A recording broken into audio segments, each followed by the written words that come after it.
going on, movie fans? Welcome to Apocalypse Movies.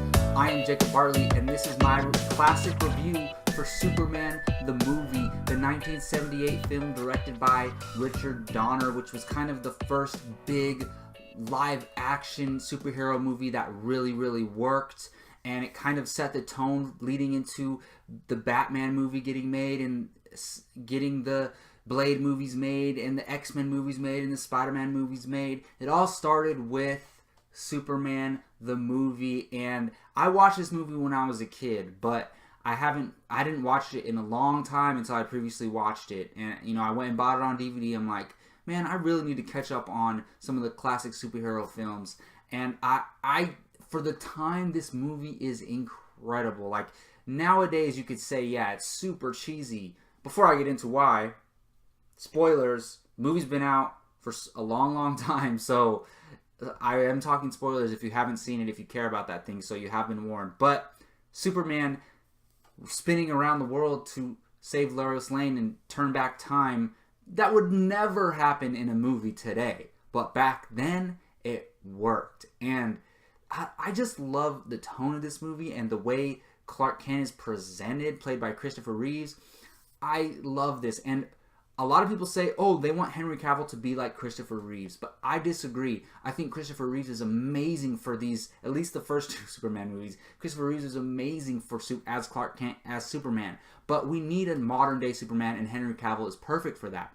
But for the late 70s when this came out, it was amazing. Like, I didn't understand it as a kid. I didn't understand how much a triumph it is, and now I recognize it because it's better than some superhero movies that come out now.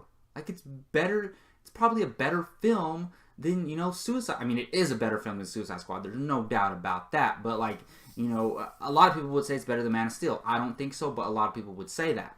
So, this movie, incredible performances from Christopher Reeves, from Gene Hackman. This is the best live-action iteration of Lex Luthor. I actually like Jesse Eisenberg as Lex Luthor, but the character of Lex Luthor and the way he conflicted Superman and the way he went up against Superman and the way he kind of attacked Superman is what made this movie so great to me. Like, this movie's fun. It's seeing him fly and do all this stuff. It's fun and great. But the moment the movie takes a turn for me and becomes amazing is when Lex puts his plan into play, and like he's speaking to Superman and he's saying, I know you're the only one who can hear me. I'm about to launch a missile and destroy California and all that stuff. And then once he does that and lures Superman into his den or whatever, that's when the movie really gets really good to me. You get the philosophical differences between Lex and Clark. I mean, Superman, whatever you want to call him.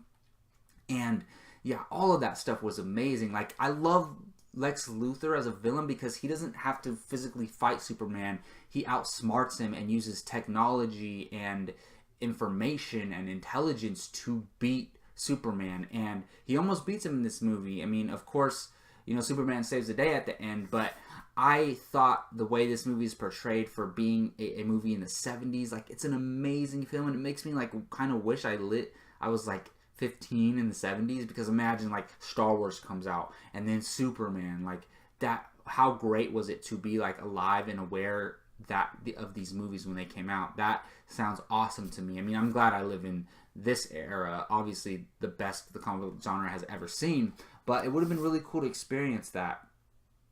I think this is awesome. Marlon Brando as Jor-El, like, that is incredible. Like, you got one of the best actors of all time in Russell Crowe playing Jor-El in Man of Steel. Like, how, like, you would think, oh, that's never been topped. But you have Marlon Brando playing Jor-El. Like, that's amazing.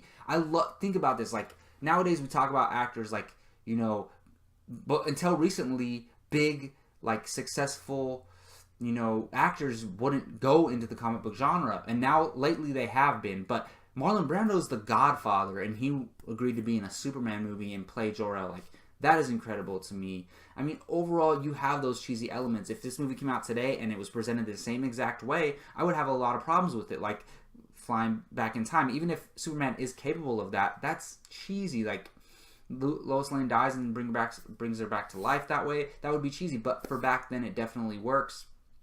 And there's other elements like the dialogue and stuff, but it's a time capsule. It's for the year that it came out, and in that sense it really, really, really works. I definitely recommend going back and checking out Superman the movie. It is awesome, and it's a jewel among the history of comic book films. I think it's one that's going to be remembered in 50 years when we look back and we look at, you know, the Avengers and the Dark Knight and the original X-Men, and then maybe like Civil War and Logan. I think Superman the movie is another one of those films that we're going to look back at a long time from now and be like, wow, that is a real jewel among all of these comic book movies, because there's going to be hundreds by that time. All right, well, that's going to do it for my short and sweet classic review of Superman the movie. Let me know in the comment section what you thought of this review, what you think of Superman the movie. Does it hold up for you today, or is it just too cheesy or too out of date? Let me know in the comment section, and hit that like button if you like this video. And also, most importantly,